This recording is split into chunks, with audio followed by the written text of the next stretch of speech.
aí, meu povo, aqui é o Israel Branco, do audiofrico.com, e nesse vídeo a gente vai falar sobre um vídeo que é muito comum aparecer na internet e as pessoas verem. E eu queria falar pra vocês que, na verdade, esse vídeo não é muito confiável, assim. Ele é bom pra você ter uma introdução pra Hertz, mas não é muito confiável. O vídeo é esse vídeo aí. Esse vídeo é um vídeo que basicamente mostra, teoricamente, né, todas as frequências de 20 Hz a 20 kHz, que é o espectro da audição humana. É onde nós escutamos aí de 20 Hz, sendo a frequência mais grave, até 20.000 Hz, né, 20.000 ciclos por segundo, que aí seria a frequência mais aguda.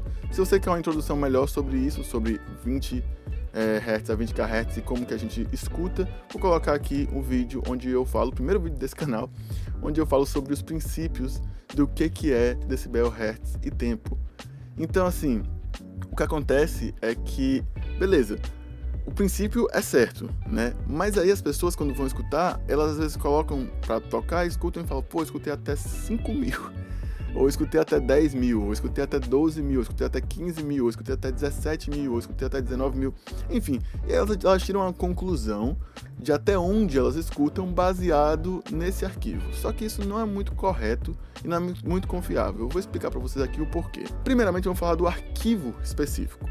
Então esse arquivo provavelmente você não ouviu, na verdade ele é um vídeo, né? Então provavelmente ele não foi visto em um site confiável de reprodução de som. Provavelmente você ouviu no YouTube ou no Facebook. E o YouTube e o Facebook, eles têm no sistema deles, a primeira coisa que eles têm é que eles têm uma compactação com um corte de agudos. Então, muitas vezes, né, isso depende de onde você assistiu e qual arquivo que você pegou para assistir, você vai ver que a parte mais alta, se você baixar o arquivo e abrir no Adobe Audition, no Pro Tools, em algum outro editor de áudio, você vai ver que a parte que está ali, às vezes, acima de 18 kHz simplesmente não existe. Porque essa é uma parte do som que a gente não usa muito, assim, na prática a gente não usa muito, a voz acaba ali por volta de 10 kHz, um pouquinho menos. Então, assim, são poucos instrumentos musicais e algumas coisas da natureza que passam para 18, 19 kHz. E quando você tira isso do vídeo, a maior parte das pessoas não percebe diferença, até porque boa parte das pessoas já não tem mais a audição para essas frequências. Então, para economizar espaço, o que eles fazem é, eles cortam esse topo de frequências agudas. Isso também é algo que o CD fez por muito tempo. Então, alguns CDs de mais alta resolução não faziam isso, mas algumas compactações de CD faziam isso por um tempo.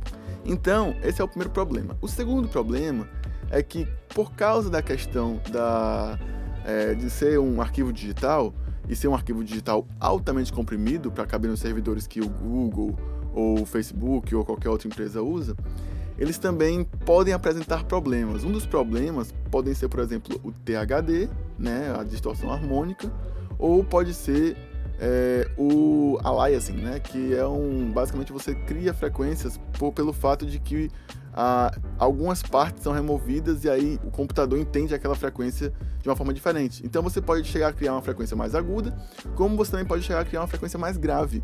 Então, às vezes, o arquivo está falando lá que exibe 19 kHz, mas na verdade ele está exibindo um pouco de 19 kHz, mas ele também está exibindo, sei lá, 16 kHz ao mesmo tempo.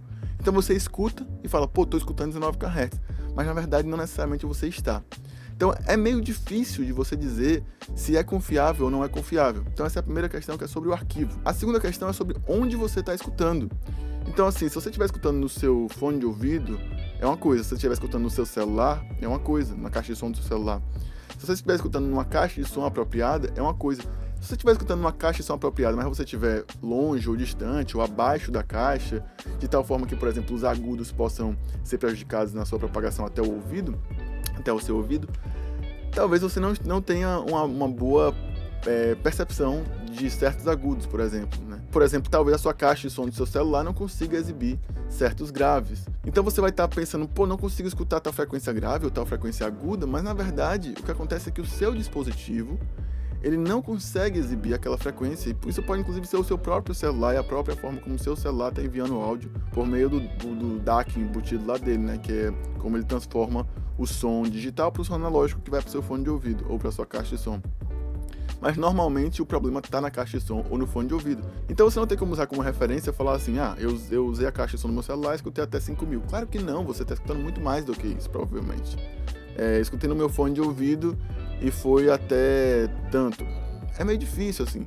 Se você tiver um fone de ouvido muito bom, talvez esteja um pouco mais preciso, mas ainda tem aquelas questões iniciais que eu falei sobre o arquivo. Então, assim, não é um teste muito válido, não é interessante para você entender, começar a entender. Eu já usei isso em sala de aula, né, para mostrar para os alunos como que funcionam os hertz, e pra gente começar a ter uma noção aí de separação de graves, médios e agudos. Beleza, dá para ter uma noção com relação a isso, mas não dá para ter uma noção de como tá a sua audição. E se você quiser ter uma noção de fato de como está a sua audição, vá a um fonoaudiólogo e faça uma audiometria corretamente, né? E mesmo assim, pode assim haver uma limitação, porque assim, uma garganta inflamada pode prejudicar a nossa audição.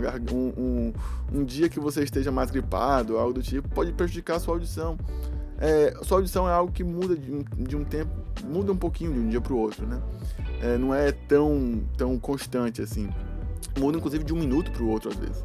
Então às vezes é bom você fazer até mais de um teste para você perceber como é que tá a tua audição em geral, né? Mas no mais é isso, esse videozinho é bem interessante, mas não pode ser usado como um teste audiométrico, tá bom? Pois um abraço, a gente se vê por aí, se inscreva no canal do Audiofílico, deixa o like se você gostou desse vídeo, ajuda bastante o canal, e a gente se vê por aí, até a próxima e tchau!